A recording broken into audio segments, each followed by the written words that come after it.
can you tell us the genesis of writing such a beautiful song? Hello. Yes. It never went away. Oh. I love that theme, thinking about the things that never go away. Love and all of the things that we care about from every human being across time. There's certain things that are within all of us, our cares, desires, and concerns that will never go away. And also the allegory of love that you have for a person. So we wanted to say something at the end of the film that captured that emotion, and it could only be captured in a song. You've seen so much and you've experienced so much with us. And the end, we needed a culminating moment to match the scene. And we hadn't decided to do this until the days before the first premiere at Telluride.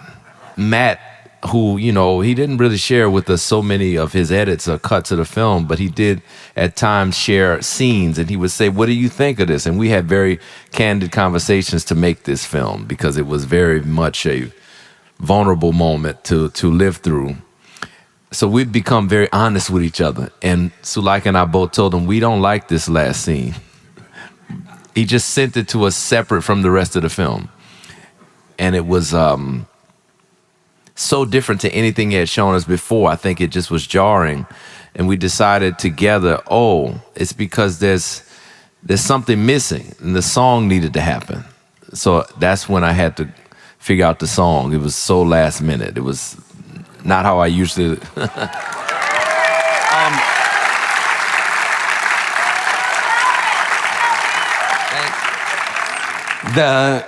The piano theme in the song is a lullaby.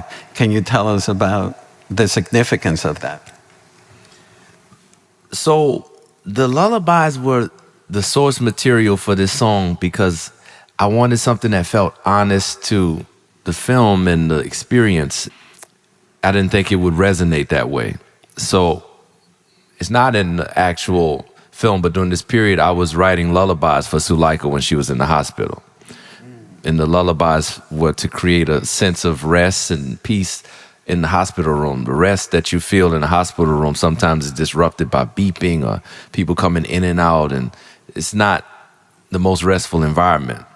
Sometimes, there are angels in there saving lives, but sometimes it's hard to get some Z's.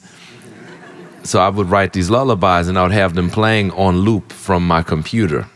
So I had several hours of lullaby themes and melodies, and ding boom ding ding boom ding ding boom ding ding boom ding. That's an allegory for the river, a stream, subconscious, the stream of consciousness, that stream that all creativity comes from, that stream that's been there since the beginning of time, that just lulls you into a place of dreams where your inspiration comes from. And that's what I was thinking about with that theme. And then I used that theme when we had to write a song as the basis of the song. So it was all born from this experience, and I felt it was honest and fit in the movie best. I'm glad you brought up the fact that you've been thinking about this for a long time, because when you just told the story, that you make it sound like it was easy for you to write the song. There was obviously a lot of experience and thought prior. Yes, a lot of processing. You process things in life, and I process things often with music. So I would write these lullabies, and they came from the experience Suleika and I were having together and going through this.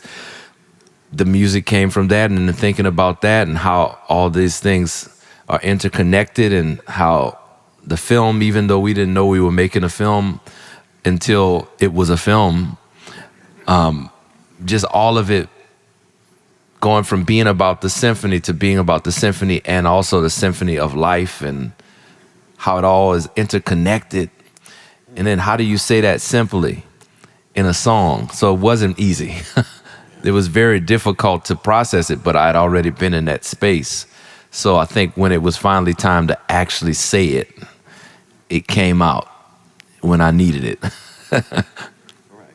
the scope of this documentary is so expansive, but that wasn't always the case, correct? I mean, it was solely to document the process of you writing American Symphony, correct? Yes. And then while you were filming, that's when you found out about Suleika's diagnosis and also the Grammy nominations, correct? Yes, it was in the same week. Imagine that, the duality of the news of being nominated for 11 Grammys, and also your wife, the person you love the most, has a life-threatening illness. You know, we found out in the most dramatic ways you could imagine for a filmmaker to figure out how to tell one of those stories is hard, but to braid together all of these narratives, the road to the Grammys, the story of illness and the story of our marriage, and how you know, for Suleika, who's a storyteller extraordinaire. She has written books. She's an Emmy Award-winning columnist, New York Times, documented her story with cancer. So what's the greater why? Why are we doing this? It's not vanity. I think documentary has, you know, often, especially with celebrity documentaries, taken over by this sense of narrative that drives at a product. And I don't particularly like watching that. So if we were making a film, the most helpful thing for people who are watching it, and also what I think is the best art, is the most vulnerable, rawest. So it has so many that's what things that just haven't been done in the context of Carnegie or classical music in general. And then there's just so much, and all the musicians who came together to make it possible, being there is so unlikely. Yeah. And it just felt like up until the last minutes, there was things that were trying to stop it from happening. Even the cameras on stage, which there was a real push to not have a steady cam on stage and not have cameras there. It was 12 cameras, 13 cameras actually, that shot the concert, which the Steadicam mic was the only mic that was able to capture the sound from the piano in that scene, because all the recording devices were out. So if we didn't push for that, we wouldn't have had a documentation of that moment. So there's so much we pushed against. The first premiere of the piece was canceled. Another thing that wasn't in the film is the first premiere of the film was supposed to be 3 months prior to this premiere, but I got COVID the day before. And there's so much that wasn't in the film that we captured that was going against the piece happening. So it felt kind of just like, okay, the power's out. What else is new? So you premiered your film at Telluride, August 31st. Tell us, how did you feel when you were watching the final product? To be honest, it's tough. I still watch it like this. I can watch it through my hands. I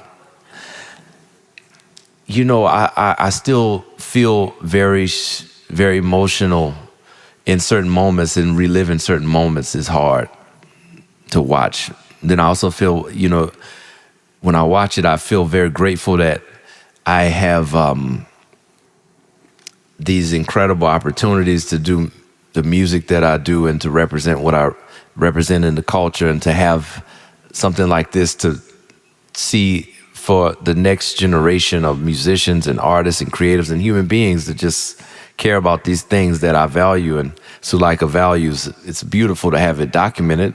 I also feel like I'm very blessed to have picked a great partner, and I'm so grateful for her. It's like, those are things I take away when I'm looking at the screen.